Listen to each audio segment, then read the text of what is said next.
Hello, and welcome to the One of the Many Videocast, Episode 2. My name is Rob Guzman. If you've been here before, welcome back. If you're new and have never seen one of my videos, let me briefly tell you what I'm about. So every week, I go through the news headlines and distill high-level principles that unite them together. Hence the name, One of the Many.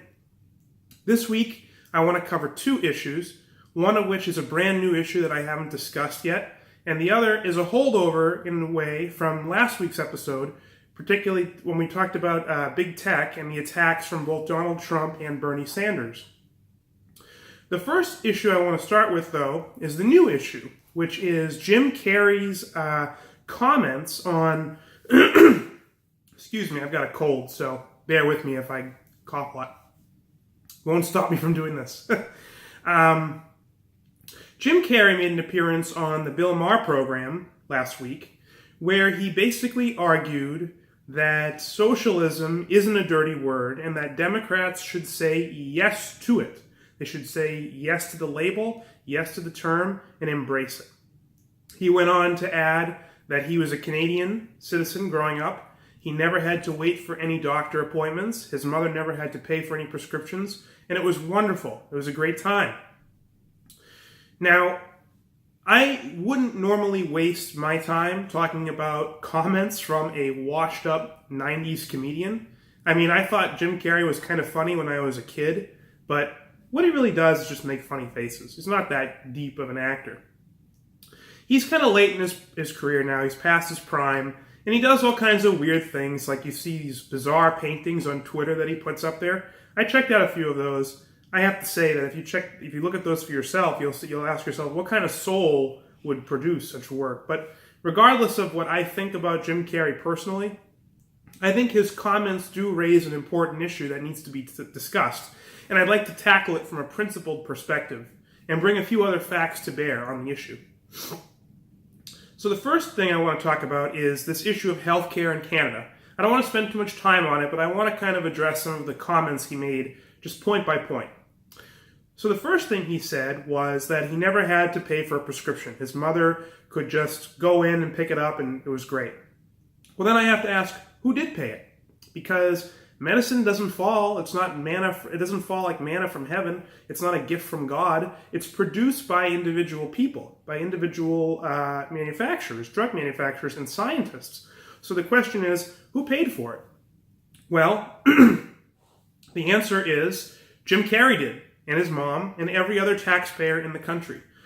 Canada has a single-payer healthcare system that costs them about 25% of their total tax revenue every year. That's not a one-and-done cost. That's an ongoing 25% of their whole tax burden. That's provincial and federal, from what I understand, for tax-subsidized healthcare. It's unbelievably expensive. And what does this have to say about somebody like Jim Carrey, who says, well, isn't it great? You could just be a ward of the state. You could just be a parasite and have someone else pay for your prescription. Who wants that? What moral person wants to live at somebody else's expense? Even if they're downtrodden, even if they don't make a lot of money, you don't want to be that kind of person. I mean, the immigrants that came to this country in the early part of the 20th century were poor, but a lot of them worked their way out of it. They became successful by starting businesses. So why would you want to be a parasite? Why would you want to be a ward? So that's point one. Point two on wait times. He says that he never had to wait for any doctors or to see anybody. Well, he's lucky. He hasn't been severely ill then, because the way that socialized medicine works in countries like Canada, Great Britain, France, is that those people who have very slight illnesses or just need checkups don't wait very long. But for people who have severe illness or severe treatment requirements like surgery, any need for an MRI machine, we're talking wait times measured in weeks and months, not days. Many people end up coming to the United States to get an MRI or a CAT scan or a surgery that they weren't able to get in Canada in a timely fashion. Their doctors told them, if you wait, you're likely to die. This is a common occurrence in Canada. It happens in Great Britain as well. And this is borne out in the survivor statistics. If you look at the statistics for diseases like cancer, heart disease, the United States outpaces all these socialized medicine countries. So their only sticking point is the cost, and even that isn't valid because it's borne by all the taxpayers. It's culled at the point of a gun. It's people living off of other people.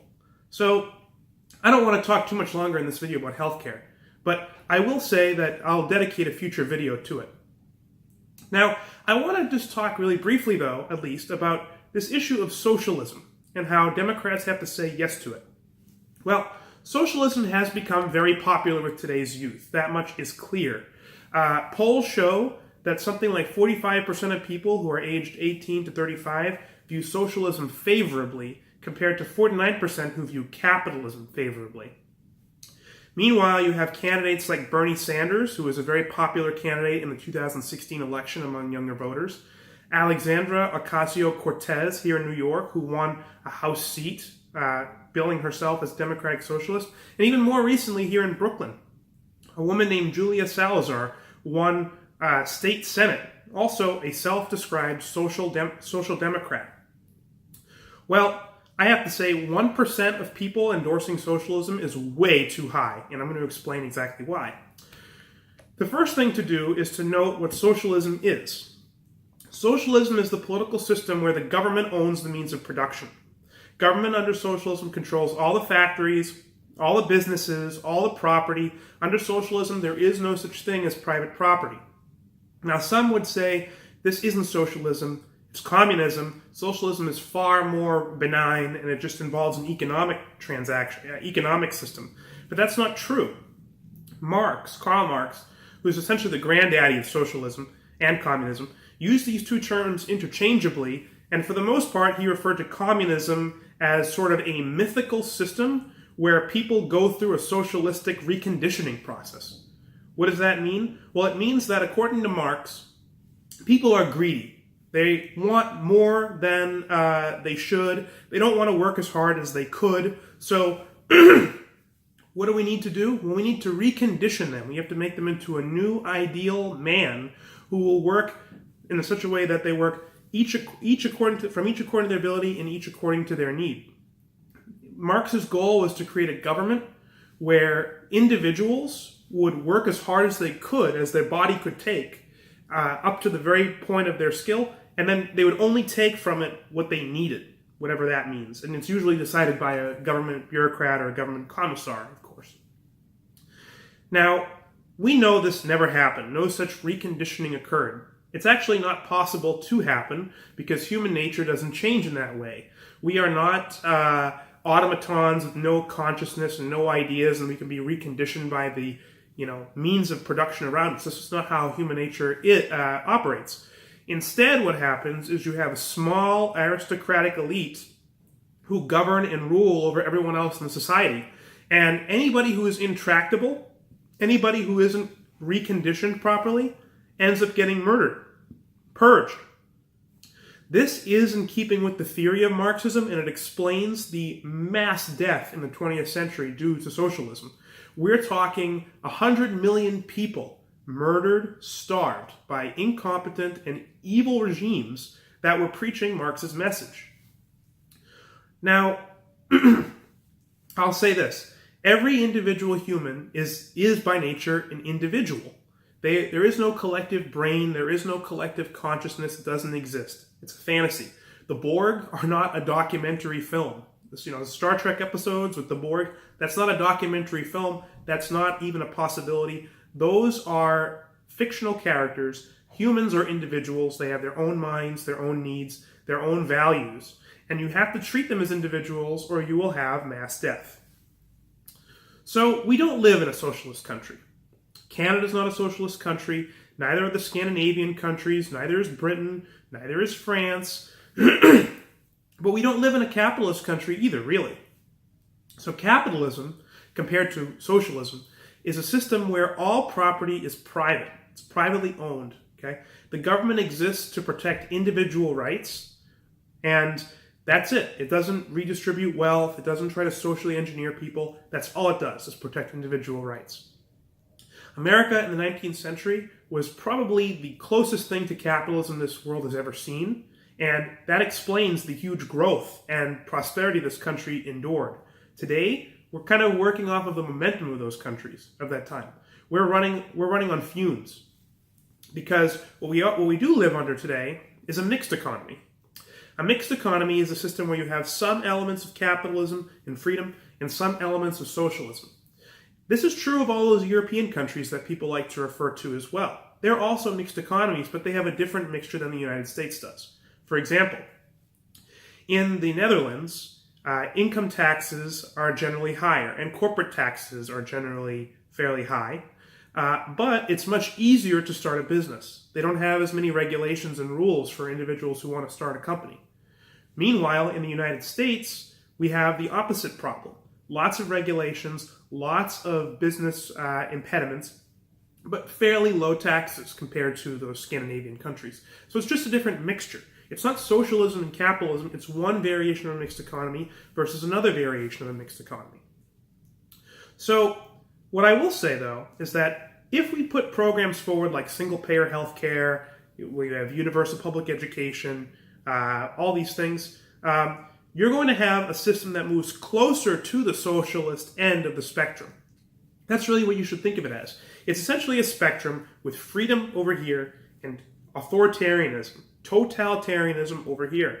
And we reside somewhere in the middle, and we're moving in one direction or the other at any given time because mixtures are radioactive. They aren't stable, they don't last long. People go for the more consistent approach. That's why you see in this country this various fluctuations between freedom and controls, though there have been a staggering amount of controls put in, even under people like Republicans who claim to be pro-free market and pro-business. So it's not that we're living under socialism now, and you shouldn't want it because it's a tyrannical and evil system. So I just want to close on this point and say that, millennials who think that taxing the rich a bit more or put more regulations on business or socialism, they're wrong. It's not socialism.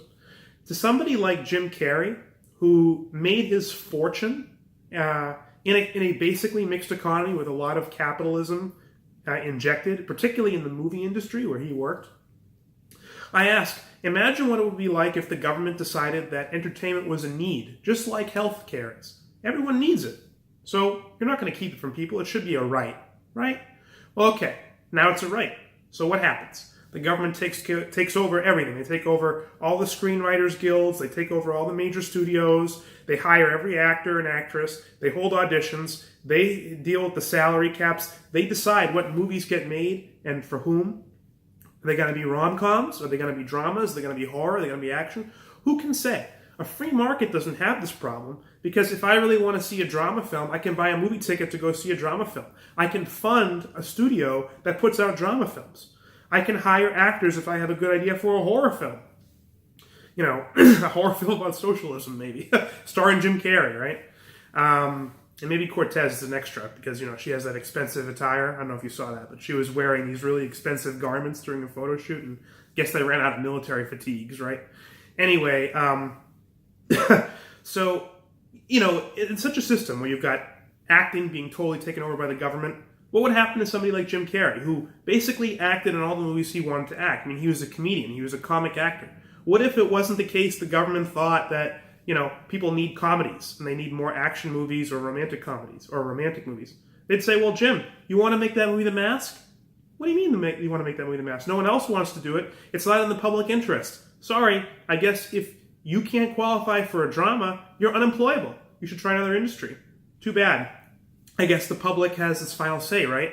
Well, that's a horrible system. If you apply it to any other industry, you'll see that controls destroy that industry. Every industry it's applied to. Now, final word on this. I want you to compare in your life the state of healthcare, the state of public education, the public transportation system in your city or state. Compare those government-run entities, the DMV, the post office, right? Compare all that with things that are fairly unregulated, like tech. Every year, better phones come out, better computers, better laptops, better software.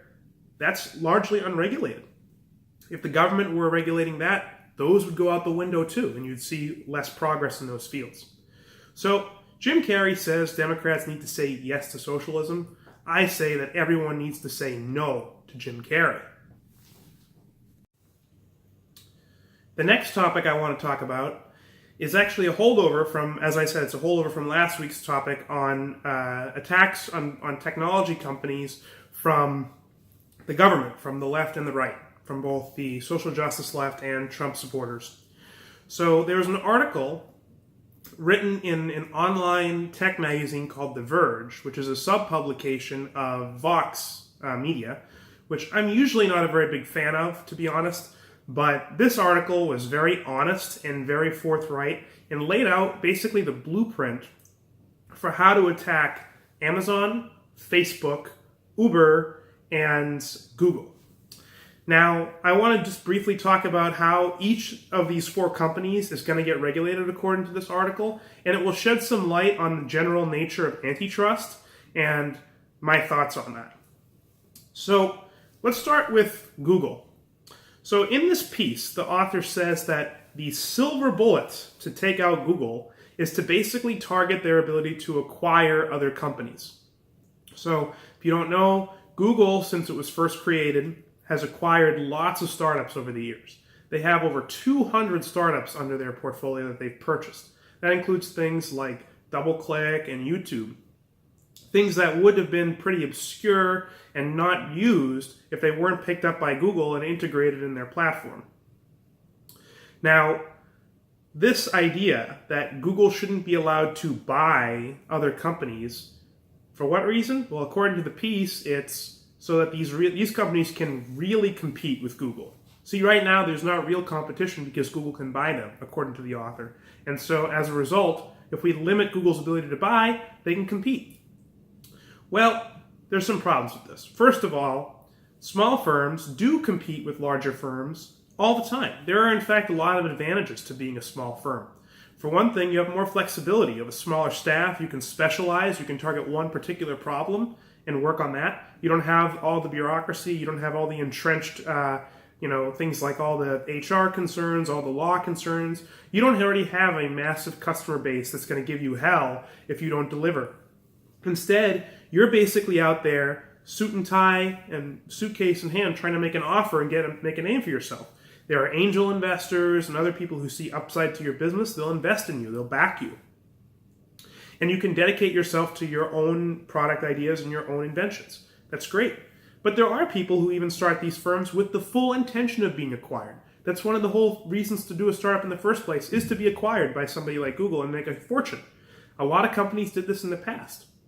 They did it with Rockefeller, where, when the oil industry was first emerging, people would sell their company to Rockefeller, their oil refining business. They did it a few times. They make, millions of dollars, which was like a huge fortune back then.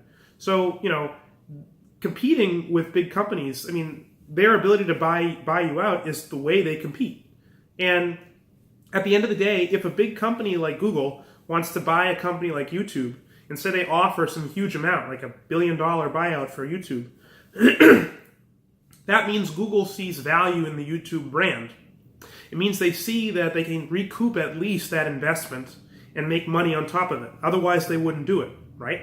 Why would a big company like Google buy out a company like YouTube for so much money if they didn't see an upside, if they didn't see a way for them to integrate that and make their offerings better? Which they did. They actually made YouTube a household name. They packaged it with their browser, they packaged it with their operating system and their phones. It's integrated with all their products. It's a wonderful service. You're watching this right now on YouTube. It wouldn't have been possible if Google wasn't involved. So sometimes small companies get bought up by big companies and it makes the product that the small company is making better. So at the end of the day, it's all about what's good for the consumer. But what's good for the consumer is sometimes big companies buying little companies. So that was Google. Now, what about Amazon? How are they going to handle Amazon? Well, good old Elizabeth Warren came out in a separate story, not mentioned in this article, but she came out saying that Amazon needs something like a Glass-Steagall type act to split it in half. So Glass-Steagall, for those of you who don't know, was a law passed in the 1930s to regulate banking. Now, Glass-Steagall was passed at the time of the Great Depression, and the idea behind Glass-Steagall is that the government would split up investment banks and commercial banks. So investment banks are concerned primarily with underwriting loans and debt, guaranteeing transactions to big businesses and big companies, giving startup capital to small companies. Meanwhile, conventional commercial banks usually do savings and loan type operations with small-time consumers, savings accounts, checking accounts, and so on. So at the time, it was believed that by splitting these two things, you would basically separate the risky act of investing in big companies, the investment bank arm, from the relatively safe act of saving money from consumers. Now, I have a lot to say about that. I mean, it was blamed. This law, by the way, Glass-Steagall, was partially repealed in the 1990s under Clinton. Only partially repealed, though. It wasn't fully repealed. And it's blamed today by the likes of people like Elizabeth Warren and Joseph Stiglitz for causing the financial crisis, although there's no evidence for that. And all the banks that failed were not Glass-Steagall type banks. So anyway, Glass-Steagall aside, the idea behind a law on Amazon would be to split Amazon between its tech product offerings and its merchant offerings. So merchant offerings you're probably familiar with. That's Amazon Prime. That's when you buy items for sale and get them shipped to you. Well, the tech offerings are the development arm of Amazon. They're the ones who basically offer storage, cloud storage, and computing services to other companies, other tech companies that have tech projects and tech workloads to operate. So I'm a user of Amazon on the tech side. I'm a software developer by trade, so we use it all the time, and it's a wonderful service for what it is. It's very cheap. So Warren wants to split this and say Amazon can't operate under the same banner and do both things. Why? What basis is given for this? None. In fact, the piece says something very revealing about this whole Amazon attack. It says, since the modern antitrust standard is mostly focused on consumer harm, Amazon has largely avoided regulatory scrutiny, making it a prime target for the new generation of policy minds that are focused on how big companies can distort markets. So that's what it's all about. See, they avoided the ire of the government up to now because they weren't harming consumers enough. The consumers just were too stupid to notice that what Amazon was doing was distorting the market. This is pure envy. This is pure attack on Amazon for being big and successful. It has nothing to do with consumer well-being. And the only people who are affected negatively by Amazon are these inefficient mom-and-pop stores who go out of business because they can't compete with Amazon. And why is that? That's because people want to buy products for cheaper. They want to buy the same product for less money. So they go to Amazon rather than go to Joe Blow's Emporium down the street to buy their gadgets. The convenience factor is huge. That makes people's lives better. And if those people who want to start mom and pop stores can do a better job than Amazon, great. But if they can't and they're inefficient and they're forced out, they should do something else with their money. They should do something else with their time. Open up a restaurant. Open up some other service that Amazon isn't doing. Try to revolutionize that field. You don't get to go in and rewrite reality and say that because you want to start a business and there's a more successful player in town that's preventing you from doing it, you're going to get the government to come in on your behalf, swoop in and take them out. That's so immoral. It's so horrible. And that's the mentality of a lot of these people who are saying they want to save the mom and pop stores. So that's Amazon. Now, what about Uber? Uber's kind of flown under the radar. What's the plan to deal with them? Right? Well, Uber is being accused by this piece and by regulators of price fixing. That's right, price fixing. So how are they doing it?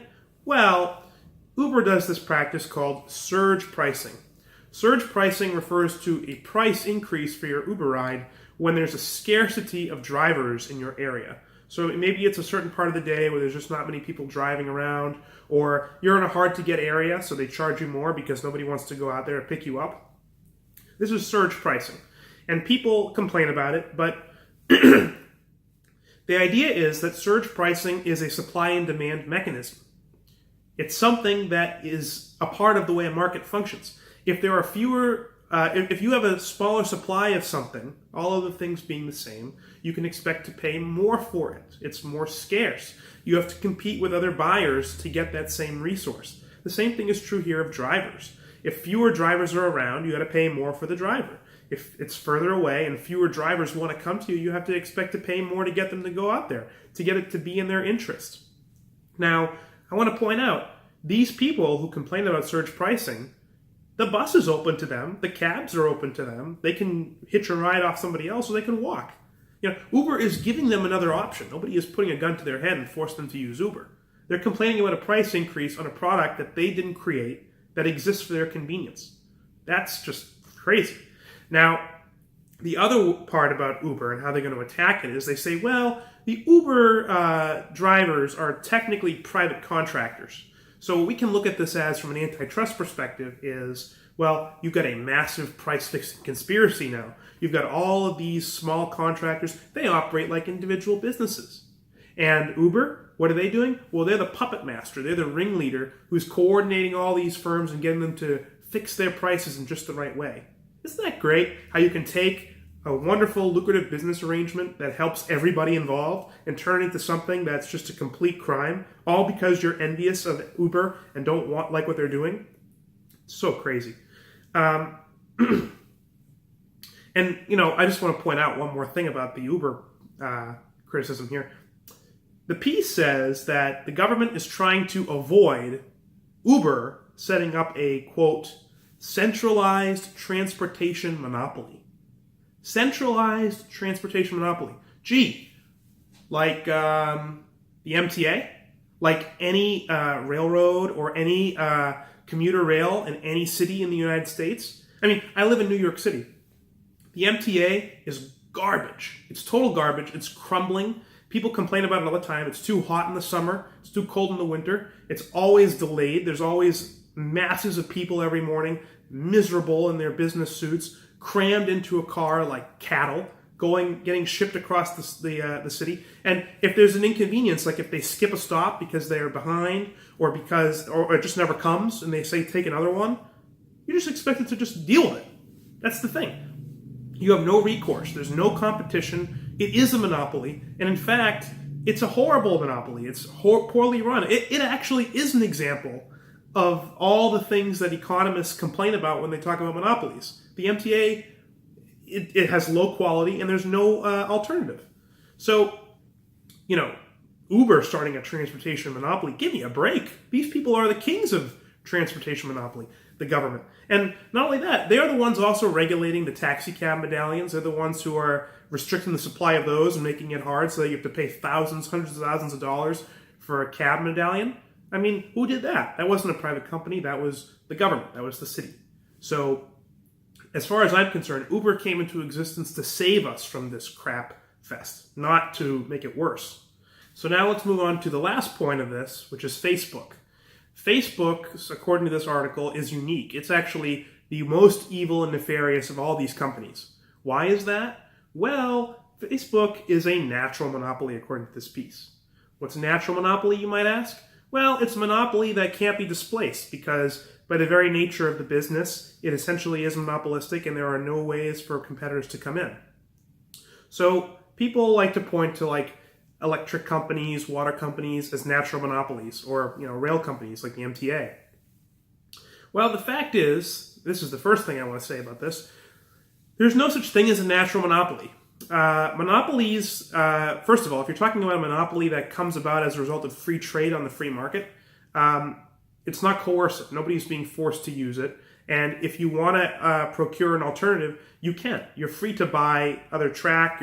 In the case of rail, you're free to create another power company if you want, or another water company. But in all these cases, the government is actually restricting creation of these things. It's saying you're not allowed to create these companies, these alternatives, because there are charters in place and you're not able to do it. It's a government-granted monopoly. Facebook isn't a government-granted monopoly, and in fact, it was preceded by two other social networks that went the way of the dodo, MySpace and before that, Friendster. So we can't expect, just because Facebook is big today, that it's going to be big forever or that it's going to be impenetrable unless the government intervenes. I mean, I want to give you a few examples of so-called monopolies throughout history, if you're not familiar with this, to just show you that this is actually the fact. This is the historical fact. So on the one hand, you've got a company like, say, IBM in the 70s. Big computer manufacturer, made these huge mainframes, and they were thought to be indestructible. What did them in? Well, a couple of hippies in a garage. Steve Jobs, Bill Gates, the personal computer revolution basically put IBM out of commission. It still exists today, but it's mostly a consulting firm. They don't make as much hardware and software anymore because they've been outcompeted by other firms. Before that, you had other companies like Alcoa was an aluminum and nickel monopoly, essentially. They had huge market share of the iron and nickel production in the United States, something like 90+%.